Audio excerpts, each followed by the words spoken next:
네. 아무튼 아홉 번째 강의 꿈 검열에 대해서 발제를 할 텐데, 앞선 주제하고 뒤 이어지는 연구가 내용들이 좀 많아요. 일단 앞선 주제를 좀 프로이트가 요약을 했거든요.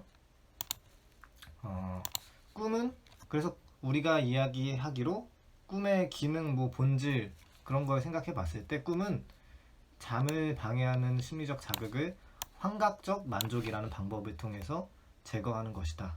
그래서 계속 어떻게든 뭐 잠을 좀 유지하고자 하는 뭐 신체 심리적인 그런 작용이다. 이런 식으로 지난 강의의 좀 핵심을 이렇게 요약을 해주면서 아홉 번째 강의를 시작해주거든요. 그러면서 자원봉사 사례를 언급을 합니다. 이 자기의 말로 자신의 입으로 밤낮으로 자식 걱정밖에 없는 나이 50이나 먹은 사람이라고 표현하는 그 여성분께서 자원봉사와 관련된 이야기를 하시거든요. 이거 뭐 다 이야기하긴 좀 그렇고 187페이지부터 쭉 188, 189페이지까지 나오는 이야기인데, 자식이 아들인가봐요. 아무래도 아들이겠죠. 아들이 이 군대로 가서 밤낮으로 자식 걱정밖에 없는 상태다. 그래서 뭐 군대 육군 뭐 병원에서 가는 꿈, 육군 병원에 자신이 있어서 병원장을 만나러 왔고, 아무튼 이러저러한 꿈을 꿨는데 뭐 자원봉사를 하러 왔다, 봉사를 하러 왔다, 이런 꿈을 꿨다는 거예요. 그랬더니 이게 약간 좀 성적인 헌납을 하는 그런 뉘앙스로 말을 하는데, 역시 역시 남자들이랑 다 똑같군 이러면서 생각을 하다가 뭐 그런 종류의 말이었어요. 아니 난 어떻게, 내가 이런 밤낮으로 자식 걱정밖에 없는 나이 50이나 먹은 사람인데 어떻게 이런 꿈을 꾸다니, 뭐 이런 종류의 꿈이었던 거죠.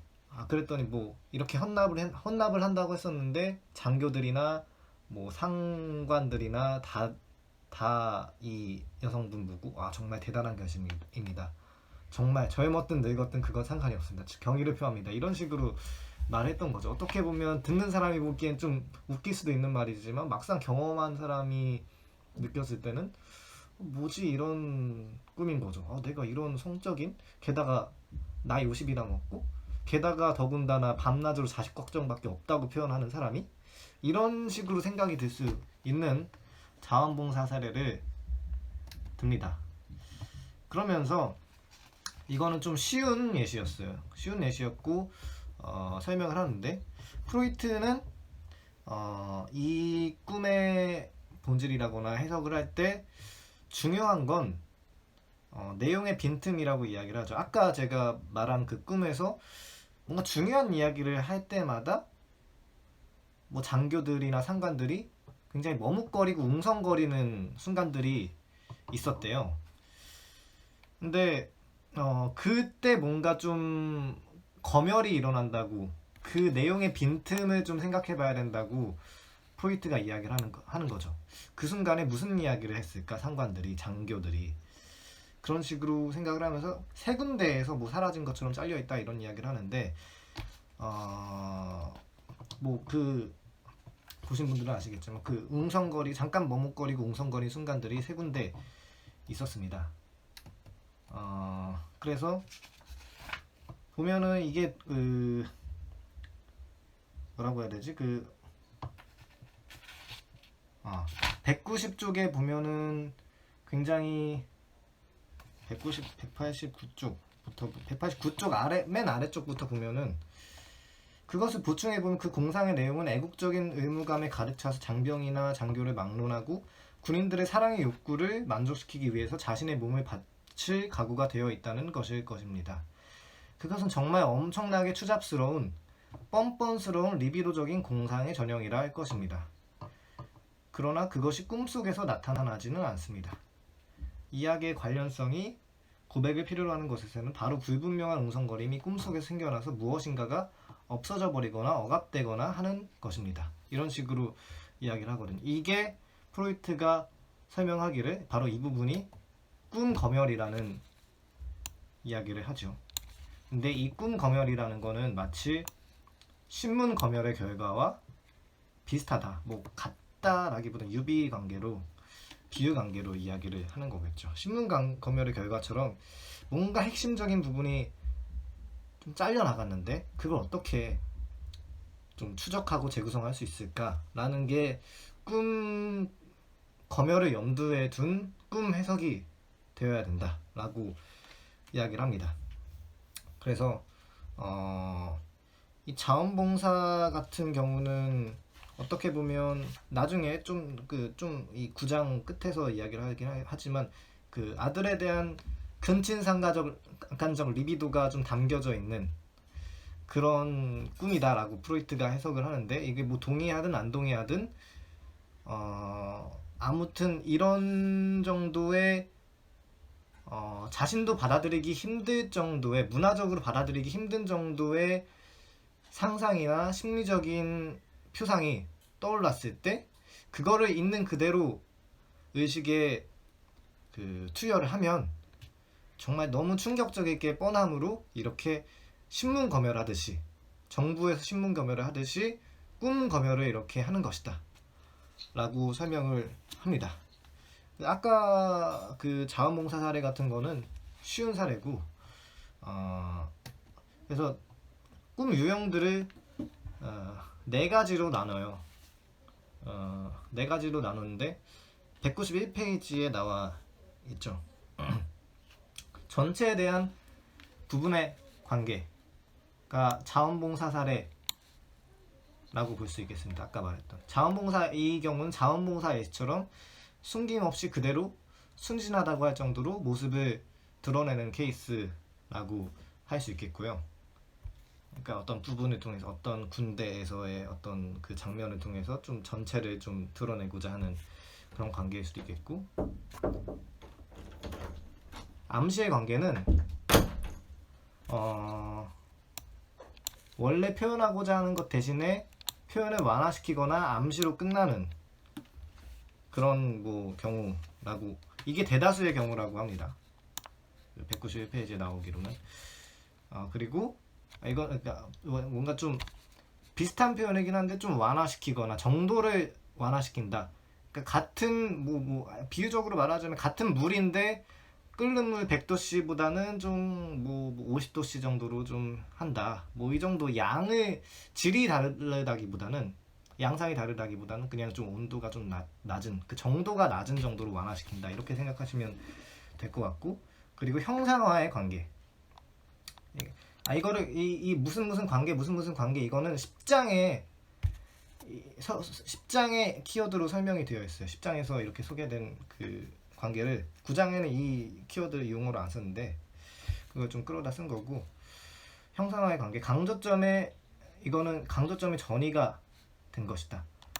내용적 요소의 재편성이 이루어진 것이다 라고 이야기할 수 있겠습니다. 그러니까 외연적 꿈은 잠재적 꿈사고와 아주 다른 모습을 하게 되고 모양이 되게 다르게 된다는 거죠. 이거는 그 정도가 다르다 이 정도보다도 질이 다르다, 형상이 다르다, 이렇게 된 것이라고 볼 수 있겠습니다.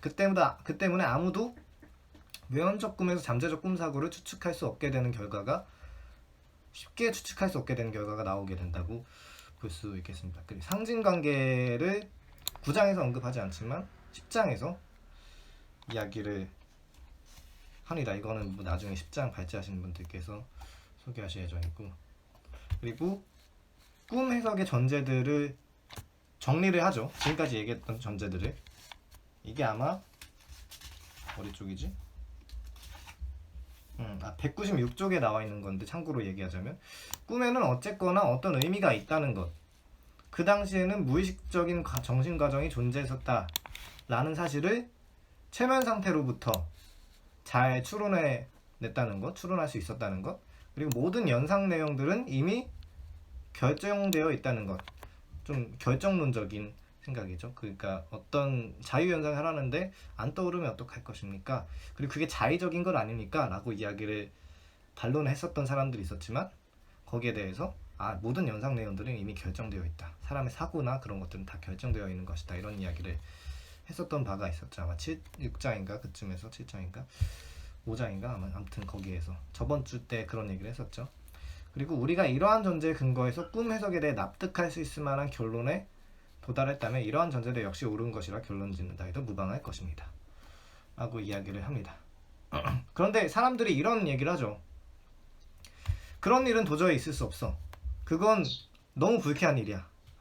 꿈을 해석해 줬는데 사실 너는 너의 여동생에 대한 근친상간적 욕망을 가지고 있어 라고 이렇게 얘기를 하면 누가 좋아하겠습니까? 정말 불쾌한 일이라고, 불쾌한 생각이야. 야, 너 나한테 어떻게 그런 말을, 너 나 지금 엿먹이려고 그러는 거지. 이런 식으로 반응할 수도 있고, 심지어 좀 심하면 그렇게 반응할 게 뻔하기 때문에 꿈 해석에 대해서 사람들이 두 가지 반론을 합니다. 그리고 그러나 곧바로 프로이트가 재반론을 하죠. 198쪽에서. 그러니까 이렇게 결과가 불합리하기 때문에 이러한 정신분석의 꿈 해석 방법은 좀 철회되거나 좀 수정되거나 그래야 되지 않겠냐라는 반론이 있는 거죠. 이건 너무 불쾌하거나 너무 반직관적이다 이야기를 하기 때문에. 그런데 프로이트의 재반론이 있죠. 그러니까 아마도 정신생활에는 대립적인 경향들을 위한 공간, 병렬적으로 존재하는 책을 198쪽 읽어보면 아닙니다. 아직은 그럴 때가 아닙니다. 그 문단에서 하나, 둘, 셋, 넷, 다섯 번째 줄을 읽어보면 아마도 정신생활에는 대립적인 경향들을 위한 공간, 병렬적으로 존재하는 상호 모순점들을 위한 공간이 존재하는 것인지도 모릅니다. 또 어느 하나의 충동이 지배적이라는 것은 그것과 반대되는 무의식이 존재할 수 있는 조건이 될 수도 있습니다. 그러나 꿈 해석의 결과가 간단치 않으며 몹시도 언짢은 것이라는 첫 번째 제기된 반론은 그대로 남습니다. 그에 대한 첫 번째 대답은 간단 명료한 것에 대한 여러분의 집착만을 가지고는 꿈이 가지고 있는 문제들 중 그 어떤 것도 해결될 수 없다는 것입니다. 여러분들은 더욱 복잡한 관계들까지도 흔쾌히 받아들여야만 합니다. 이게 첫 번째 반론이고, 그리고 두 번째로 어떤 것이 마음에 든다거나 혐오스럽다고 하는 여러분들의 감정을 과학적인 판단의 동기로 삼는다는 것은 심히 부당하다는 것입니다. 뭐가 이게 너무 난 마음에 안 들어. 나 사실 양자역학 그거 너무 반직관적인 것 같아. 이렇다고 해도 양자역학 너무 이상해. 무슨 두 개가 동시에 다른 곳에 하나의 존재가 동시에 다른 곳에 있을 수 있어 라고 현대에 와서 그런 이론이 있다고 하지만 싫어, 반직관적이야, 이상해 라고 해서 그걸 받아들일 만한 충분한 이유가 있다고 생각하지 않잖아요. 지금 그 양자역학 이론을 봤을 때 상대성 이론도 마찬가지. 어떻게 시간과 공간이 동일한 축에 있어, 이상해, 안 받아들일래, 이렇게 안 하잖아요. 그런 것처럼 그거는 그 두 가지는 지금 뭐 그런 짓을 잘 안 하는데 진화생물학에 대해서, 진화론에 대해서 여전히 좀 사람들이 좀 싫어하는 경향이 있죠. 마치 그런 게 좀 불합리한 것처럼 정신분석학의 그 꿈 해석이 불쾌해, 뭔가 이상해, 좀 반직관적이야 라고 해서 안 받아들인다는 것은 그게 더 불합리하다, 이렇게 제 반론을 하는 거죠. 그래서 프로이트가 이런 얘기를 합니다. 201페이지에 나와 있는 글귀인데요. 202페이지에 나와 있고 200쪽에 먼저 그 플라톤이 말한 걸 좀 읽어볼게요. 플라톤이 말한 대로 선인이란 착한 사람들이란 악인들이 현실에서 실제로 하고 있는 것을 꿈속에서 해보는 것으로 만족하는 사람이라는 사실을 입증하는 것 외에 다름이 아닙니다. 그러니까 오히려 우리 안에 있는 무의식이나 혐오스럽다라거나 근친상간 그런 게 없다 라고 그냥 완전히 부정하기보다 차라리 인간 본성 속에 있는 사악함을 인식하는 것이 훨씬 더 도움이 된다.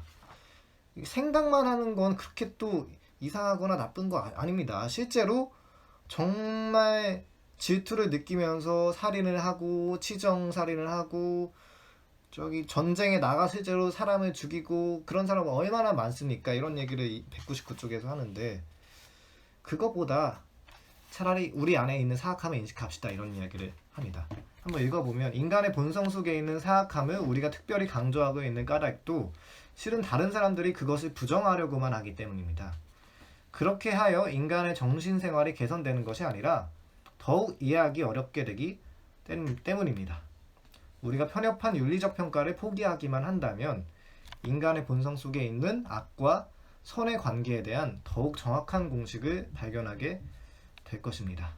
이건 정말 그 내담자를 대할 때도 마찬가지고 어떤 윤리적 평가, 특별한 윤리적 평가라거나 잣대라거나 기준이라거나 그리고 내 자신에 대해서도 적용할 만한 중요한 이야기라고 생각을 합니다. 그래서 좀 이 사자 사진을 좀 들고 온 거는 도마복음에 있는 어떤 구절을 좀 들고 왔는데 다 읽기보단 아무튼 거기에서도 이 사자에 먹히지 않는 것도 중요하지만 사자를 잘 돌보는 게 정말 중요하다는 이야기를 합니다. 그러니까 아무튼 도마복음에서 그런 얘기를 했다는 게 아니라 아무튼 이 타로 카드에서 나온 사진을 좀 원형을 해서 비슷한 이미지로 좀 가져왔습니다. 제가 타로 카드를 좀 좋아하기도 해서 사자 내 안에 있는 무의식 이드라거나 무의식이라거나 사자를 잘 돌보는 것이 죽이지도 않고 그렇다고 죽이지도 않고 같이 잘 돌봐서 살아가는 게 중요하지 않겠느냐 이런 생각을 하면서 좀 인용을 했고 마지막으로 마치면서 관련된 이부영 선생님의 그림자라는 책에 나와 있는 좋은 구절 하나를 인용하면서 프로이트의 생각을 잘 지지하는 구절 같아서 이걸 인용하며 마치도록 하겠습니다. 그림자와 더불어 살기. 그림자란 무의식의 열등한 인격이다. 그것은 나 자아의 어두운 면이다. 그러니까 그림자랑 무의식이나 이드랑 프로이트랑 완전히 그 평행하는 그런 건 아니겠지만 생각해 봤을 때 다시 말해 자아로부터 배척되어 무의식에 억압된 성격 측면이다. 그래서 그림자는 자아와 비슷하면서도 자아와는 대조되는 자아가 가장 싫어하는 열등한 성격을 지니고 있다. 자아의식이 한쪽 면을 지나치게 강조하면 그림자는 그만큼 반대편 극단을 나타낸다.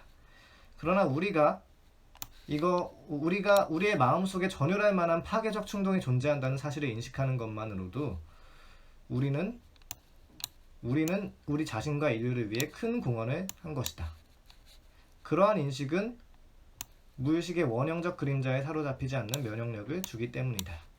파괴적 충동이 존재한다는 사실을 인식하는 것만으로도 큰 도움이 된다는 이야기가 프로이트의 그 9장 마지막 이야기와 상통한다고 생각을 해서 인용을 했습니다. 물론 원형이니 그림자니 이런 게 딱 이렇게 1대1 대응되는 건 아니지만 전반적으로 봤을 때 잘 통하는 이야기라고 생각했습니다. 네, 여기까지 9장 발제를 마무리하겠습니다.